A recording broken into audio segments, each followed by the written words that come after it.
In the Kingdom of Hungary during the 17th century, a powerful, wealthy noblewoman, Countess Elizabeth Bathory, stands accused of torturing and murdering hundreds of young women, allegedly bathing in their blood to retain her youth. Her name becomes synonymous with monstrous cruelty, earning her the title the Blood Countess. But was she truly history's most prolific female serial killer, or the victim of a political conspiracy? Hey, I'm Michael from Hoodie History, and today we're delving into the dark and complex tale of Elizabeth Bathory, a figure whose horrifying legend might not be the whole story. Born in 1560 into one of Hungary's most illustrious and powerful noble families, Elizabeth Bathory was highly educated, wealthy, and well-connected. She married Ferenc Nadasdy, a renowned soldier known as the Black Knight of Hungary, and managed their vast estates, often taking on significant responsibilities while he was away at war. For years, she was a respected, albeit formidable, aristocratic figure. Then, around 1610, rumors of horrific atrocities began to circulate.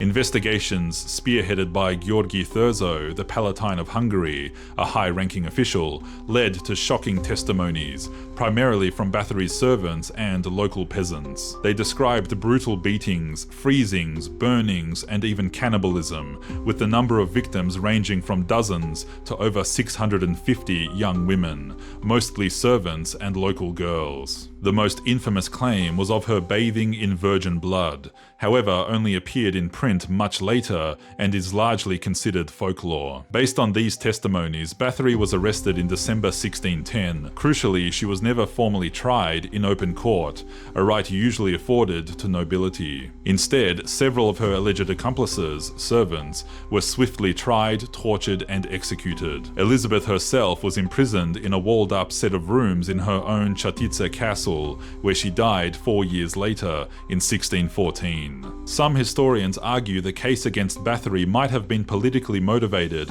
or at least heavily exaggerated. Elizabeth was an incredibly wealthy widow from a prominent Protestant family in a politically turbulent, predominantly Catholic region. King Matthias II owed her late husband a substantial debt, which would be conveniently erased with her conviction. Thurzo, who led the investigation, also stood to gain politically and financially, and many of the lurid details came from confessions likely extracted under torture, which is notoriously unreliable. Was she the sadistic monster of legend, a cruel mistress whose actions were inflated, or a convenient target whose wealth and power made her vulnerable? Elizabeth Bathory's story remains a chilling enigma. Thanks for watching. Follow me at Hoodie History for more fascinating stories from the past.